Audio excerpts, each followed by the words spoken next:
अस्सलामु अलैकुम वरहमतुल्लाहि वबरकातुहू औज़ु बिल्लाहि मिनश ಶೈತಾನಿ ರಜೀಮ್ ಬಿಸ್ಮಿಲ್ಲಾಹಿರ್ ರಹಮಾನಿರ್ ರಹೀಮ್. ನಾನು ದೇವರ ಮೂಲ ಕೇಳ್ತಾ ಇದ್ದೀನಿ. ಸರ್ವಶಕ್ತಿ ದೇವನೇ, ನಿನ್ನ ಮೂಲ ಕೊಡು ಬಾಳೋದಿಕ್ಕೆ. ನನ್ನ ಮಾತಿಗೆ ಆರಂಭ ಮಾಡ್ತಾ ಇದ್ದೀನಿ ಆ ಏಕದೇವ ಪ್ರಭು ಪರಮಾತ್ಮ ಹೆಸರಿನಿಂದ. ಅಣ್ಣ ತಮ್ಮಂದರೆ, ಅಕ್ಕ ತಂಗಿಗಳೇ, ಪ್ರೀತಿಯ ಮಕ್ಕಳೇ, ಹಿರಿಯರೇ, ಇದು 11 ಗಂಟೆ ಸ್ಪೀಚು. ತಿಳುವಳಿಕೆ ಮಾಡ್ಕೊಳ್ತಾ ಇರಿ, ಇನ್ನೊಬ್ಬರಿಗೆ ತಿಳುವಳಿಕೆ ಕೊಡ್ತಾ ಇರಿ.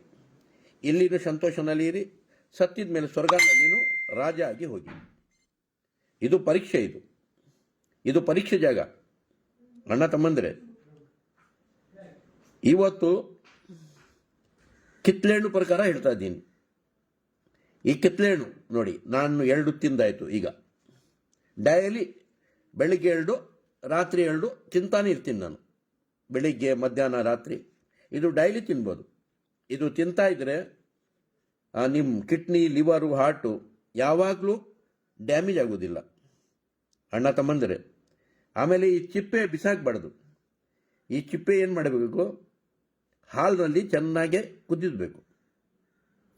ಹಾಲಿನಲ್ಲಿ ಕುದಿಸಿ ಅದರಲ್ಲಿ ಸ್ವಲ್ಪ ಜೇನುತುಪ್ಪ, ಸ್ವಲ್ಪ ನಿಂಬೆಹಣ್ಣು ರಸ, ಸ್ವಲ್ಪ ಅರಿಶಿನ ಪುಡಿ, ಸ್ವಲ್ಪ ಮೆಂತೆ, ಕರ್ಜೀರಿಗೆ, ಸ್ವಲ್ಪ ಕಾಫಿ ಪುಡಿ ಎಲ್ಲ ಹಾಕಿ ಪೇಸ್ಟ್ ಹೆಂಗೆ ಮಾಡಬೇಕು. ಮಾಡಿಬಿಟ್ಟು ಮಕಾಗೆ ಹಚ್ಚಬೇಕು.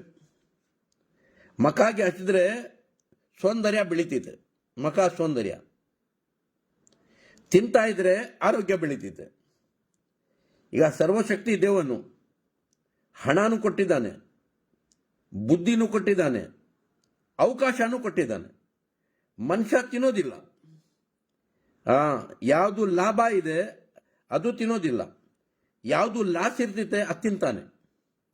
ಎಲ್ಲಿ ಹೋಗಿ ಅಲ್ಲಿ ಹರಾಮ್ ವಸ್ತು ತಿಂತಾನೆ. ಸುಳ್ಳು ಹೇಳಿ, ಮೋಸ ಮಾಡಿ, ಲಂಚ ತಗೊಂಡು, ಬಡ್ಡಿ ವ್ಯವಹಾರ ಮಾಡಿ ಅದೆಲ್ಲ ತಿಂದರೆ ಮೈ ಹಾಳಾಗಿಬಿಡ್ತಿದೆ. ಫಸ್ಟು ಮನಸ್ಸು ಹಾಳಾಗಿಬಿಡ್ತಿದೆ, ಮ್ಯಾಂಡ್ ಹಾಳಾಗಿಬಿಡ್ತಿದೆ, ಆಮೇಲೆ ಮೈನೂ ಹಾಳಾಗಿಬಿಡ್ತಿದೆ. ಅಣ್ಣ ತಮ್ಮಂದರೆ, ಯಾವಾಗಲೂ ಆರೋಗ್ಯ ಅವಸ್ಥೆ ತಿನ್ನಬೇಕು. ಯಾವಾಗಲೂ ಆರೋಗ್ಯ ಇರೋದೇ ಹುಡುಕ್ಬೇಕು ಅಣ್ಣ ತಮ್ಮಂದರೆ. ಯಾಕಂದರೆ ಆ ಸರ್ವಶಕ್ತಿ ದೇವನು ಕೊನೆ ಗ್ರಂಥ ಕುರಾನ್ನಲ್ಲಿ ಹೇಳ್ತಾನೆ, ಇನ್ನಲ್ ಮುಬಜ್ಜಿರೀನ ಕಾನು ಯಖ್ವಾನ ಶಯಾತೀನ್. ಅಂದರೆ ಅರ್ಥ ಏನು, ವೇಸ್ಟ್ ಖರ್ಚು ಮಾಡೋವನು ಅವನು ಶೈತಾನ್ ತಮ್ಮ. ಅವನು ಶೈತಾನ್ ತಮ್ಮ ಆಗಿ ವೇಸ್ಟ್ ಖರ್ಚು ಮಾಡಿ ಸತ್ತೋಗಿದ್ರೆ ನರಕನಲ್ಲಿ ಹೋಗ್ತಾನೆ. ವೇಸ್ಟ್ ಖರ್ಚು ಮಾಡಬಾರ್ದು. ಅಂದರೆ ಬೆಂಕಿನಲ್ಲಿ ಹಣ ಆಗಬಾರ್ದು. ದೀಪಾವಳಿ ಅಂದರೆ ಏನು, ಮನ್ಸ್ ದೀಪ ಹಚ್ಚೋದು, ಪ್ರೀತಿ ಪ್ರೇಮ ದೀಪ ಹಂಚೋದು, ಒಬ್ರಿಗೆ ಒಬ್ರು ಪ್ರೀತಿ ಪ್ರೇಮ ಹೇಳ್ಕೊಡೋದು ದೀಪಾವಳಿ. ಅಂದರೆ ಕತ್ಲೆಗೆ ಓಡಿಸೋದು, ಬೆಳಗ್ಗೆ ಬೆಳೆಸೋದು. ಕತ್ಲೆ ಯಾವುದು, ಹೊಟ್ಟೆ ಕಿಚ್ಚು, ಅಹಂಕಾರ, ದುರಾಸೆ, ಆಂಬವ, ಅನುಮಾನ, ಇದೆಲ್ಲ ಕತ್ಲೆಗೆ ಓಡಿಸ್ಬೇಕು. ಬೆಳಗ್ಗೆ ಬೆಳೆಸಬೇಕು. ಬೆಳಕೇನು, ದೇವರ ಭಯ, ದೇವರ ನಂಬಿಕೆ, ದೇವರ ಪ್ರೀತಿ. ಅದಕ್ಕೆ ಬೆಳೆಸ್ಕೊಳ್ಬೇಕು ನಮ್ಮ ಮನಸ್ಸಿನಲ್ಲಿ. ನಾವು ಏನು ಬೆಳೆಸ್ಕೊಳ್ತೀವಿ ಅದೇ ದಾನ ಮಾಡ್ತೀವಿ. ಕೆಟ್ಟದ್ದು ಇಟ್ಕೊಂಡ್ರೆ ಕೆಟ್ಟದೇ ಕೊಡ್ತೀವಿ, ಒಳ್ಳೇದು ಇಟ್ಕೊಂಡ್ರೆ ಒಳ್ಳೇದೇ ಕೊಡ್ತೀವಿ. ಈಗ ಪರೀಕ್ಷೆ ಏನು, ಬುದ್ಧಿ ಇದ್ದು ಕೆಟ್ಟಿದೆ ತಗೊಳ್ತಾನೋ, ಕೆಟ್ಟಿದೆ ಕೊಡ್ತಾನೋ, ಇಲ್ಲ ಒಳ್ಳೇದು ತಗೊಂಡು ಒಳ್ಳೇದು ಕೊಡ್ತಾನೋ, ಇದೇ ಪರೀಕ್ಷೆ ಅಣ್ಣ ತಮ್ಮಂದ್ರೆ. ಅದಕ್ಕೆ ಎಲ್ಲದಕ್ಕೆ ಫಸ್ಟು ಇದಕ್ಕೆ ಮಾಡೋನು ಯಾರು, ಇದು ಮಾಲೀಕ ಯಾರು, ನಾವು ಕಂಡುಹಿಡಿಬೇಕು. ಯಾಕಂದ್ರೆ ಒಂದು ನಾಯಿಗೆ ಸಾಕೊಳ್ಳಿ, ಸಣ್ಣ ವಯಸ್ಸಿಂದ ಕತ್ಲೆನಲ್ಲಿನೂ ಕಂಡುಹಿಡಿತೈತೆ ಆ ನಾಯಿ. ಇವನೇ ನನ್ನ ಯಜಮಾನ, ಇವನೇ ನನಗೆ ಅನ್ನ ಹಾಕಿದ್ದು. ಸಮಯ ಬಂದ್ಬಿಟ್ರೆ ಪ್ರಾಣನೂ ಕೊಡ್ತೈತೆ ಆ ನಾಯಿ. ತನ್ನ ಮಾಲೀಕ ಪ್ರಾಣ ಉಳಿಸೋಗೆ ತನ್ನ ಪ್ರಾಣ ಕೊಟ್ಬಿಡ್ತಿತ್ತು ಆ ನಾಯಿ. ಯಾಕೆ, ಒಂದು ನಾಯಿ ನಮ್ಮ ಅಪ್ಪ ಸಾಕಿದ್ರು. ನಮ್ಮ ಅಪ್ಪಗೆ 4 ಕಳ್ಳರು ಬಂದಿದ್ರು ಸಾಯಿಸೋಗೆ ಮಾವಿನ ತೋಪನಲ್ಲಿ. ಆ ನಾಯಿ ಅರ್ಧ ಗಂಟೆ ಜಗಳ ಮಾಡಿ ಲಾಸ್ಟ್ ಆ ನಾಯಿಗೆ ಕಡಿದು ಬಿಸಾಕಿದ ಮೇಲೆ ನಮ್ಮ ಅಪ್ಪ ಎದ್ದೊಳ್ಬಿಟ್ರಂತೆ. ನನ್ನ ಮಗ ಸತ್ತೋಗ್ಬಿಟ್ಟ ಅಂತ ದಪ್ಪನ ಅಳ್ದ್ರಂದ್ರೆ ನಮ್ಮಪ್ಪ.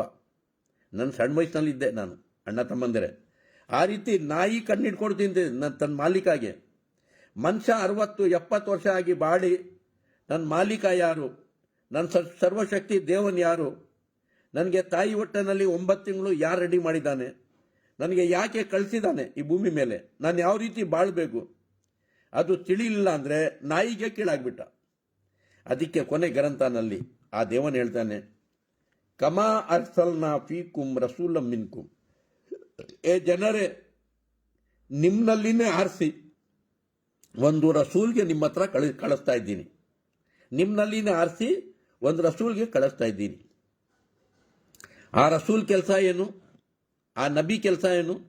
ಯತ್ಲು ಅಲೈಕುಂ ಆಯಾತಿನ, ಆ ದೇವರ ಆಯತ್ಗಳಿಗೆ, ಸುಲೋಕ್ಗಳಿಗೆ ಬಿಡಿಸಿ ಬಿಡಿಸಿ ತಿಳಿಸೋದು. ಯತ್ಲು ಅಲೈಕುಂ ಆಯಾತಿನ ವಯುಜಕ್ಕೀಕುಂ, ನಿಮ್ಮ ಜಹಾಲತ್ಗಳಿಗೆ ಕ್ಲೀನ್ ಮಾಡೋದು. ಜಹಾಲತ್ ಅಂದರೆ ಏನು? ಕೊಳೆನಿಂದ ಮೈ ಗಲೀಜಾಗುತ್ತೆ, ಬಟ್ಟೆ ಗಲೀಜಾಗುತ್ತೆ. ನಾವು ಏನು ಮಾಡ್ತೀವಿ, ಡೈಲಿ ಬಟ್ಟೆ ತುಳ್ಕೊಳ್ತೀವಿ, ಮೈ ತುಳ್ಕೊಳ್ತೀವಿ, ಸೋಪು ನೀರು ತಗೊಂಡು. ಅದೇ ಥರ ದೇವರ ಸುಲೋಕ, ದೇವರ ಗ್ರಂಥ